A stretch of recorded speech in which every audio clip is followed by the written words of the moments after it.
Dad threatened to kill me and called cops on me. It was just another day, or at least I'd thought it would be. I'm 16, and school has been weighing on me like a heavy stone, crushing me with deadlines, assignments, and the gnawing fear of failure. Yesterday, it all felt too much. I was overwhelmed, spiraling, and feeling that familiar panic clawing its way up my throat. My mom noticed, as she usually does, and gently suggested I go to my room and calm down. It sounded like a good idea, a safe space, just me, my breathing, and a chance to collect myself. So I went upstairs, locked the door, and tried to focus on breathing. But even as I was trying to ground myself, I could feel the heaviness of the day pressing in on me. And I wasn't alone in the house. My dad was in one of his bad moods. You can tell when he's in that kind of mood. The air feels sharp, like there's something dangerous lurking around, ready to lash out. I heard his footsteps stomping toward my room, and my heart started pounding. He banged on my door, his voice rough and angry, saying he had some clothes he'd folded for me and that he didn't have time for my dramatics. I didn't want to deal with him, not right then, so without really thinking, I told him to leave the clothes at the frickin' door. It slipped out, maybe sharper than I meant, but I was already on edge. My mind was fogged up with stress, and I just wanted to be left alone. That set him off. I could hear the fury in his voice as he yelled through the door, demanding I open up. He said if I didn't open the door, he'd go get the key himself.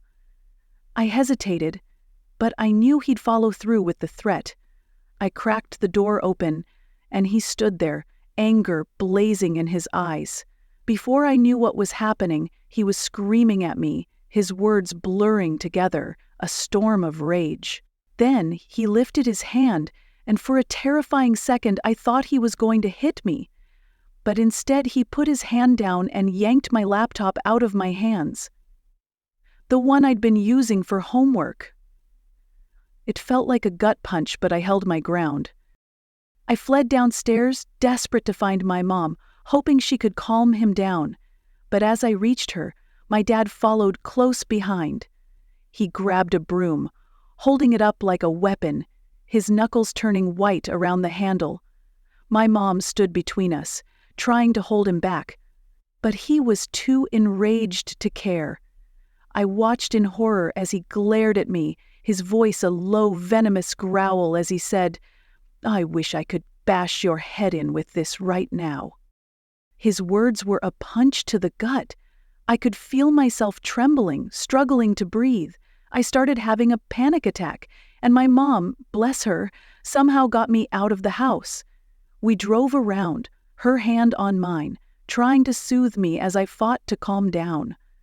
She suggested that maybe I could stay with a friend for a while, or with my boyfriend, or even our pastor.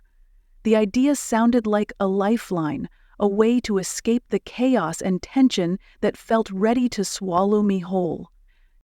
When we got back home, 2 police officers were already there. My dad had called them, and I felt the panic bubbling up again. My heart pounded as I explained everything that had happened. The threats, the broom, the rage in his voice, the cold look in his eyes. I told them how he'd said he wanted to kill me, to bash my head in, and how scared I was. I looked into their faces, hoping to find understanding, hoping they'd see the urgency and the fear that was drowning me. But instead, they looked at me, almost bored, and asked, "What could you have done differently to avoid this situation?"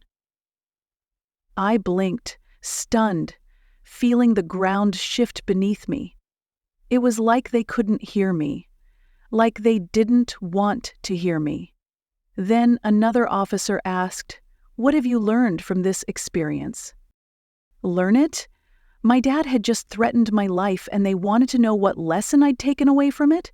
The hollow, detached way they spoke made it feel as if my fear didn't matter, as if I was invisible. They suggested that I just go to my room and avoid my dad. then they left. They just left. Back in the house, I told my mom about a friend who was willing to let me stay with them, just for a bit, just until things calmed down.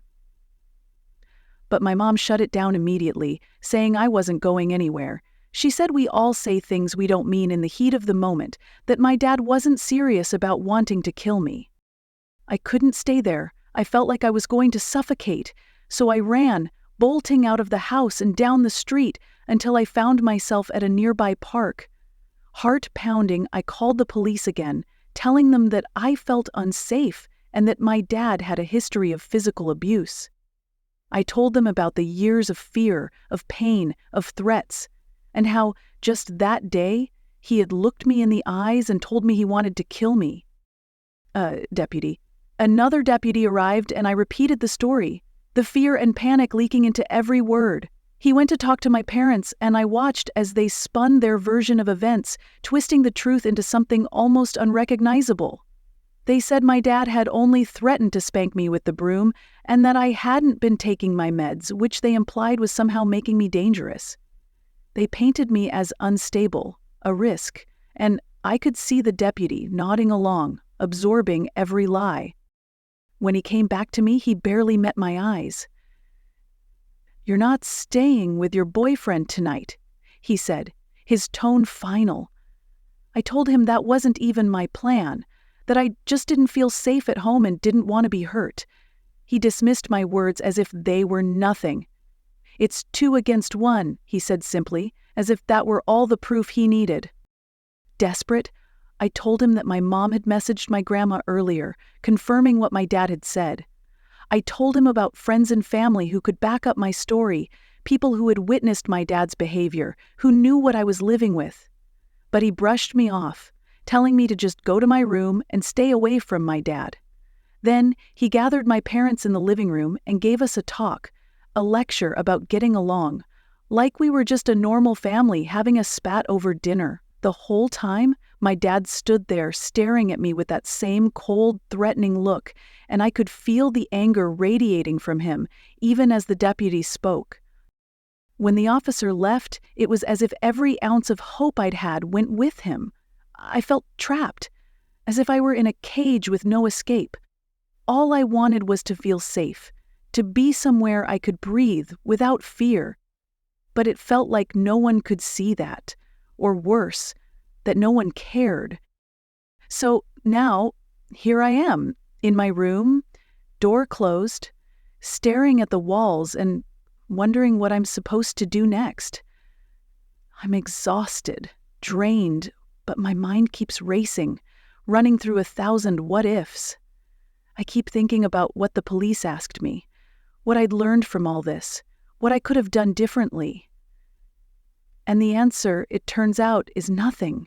Because right now it feels like no matter what I do, no matter what I say, I'm trapped. And I don't know how to get out.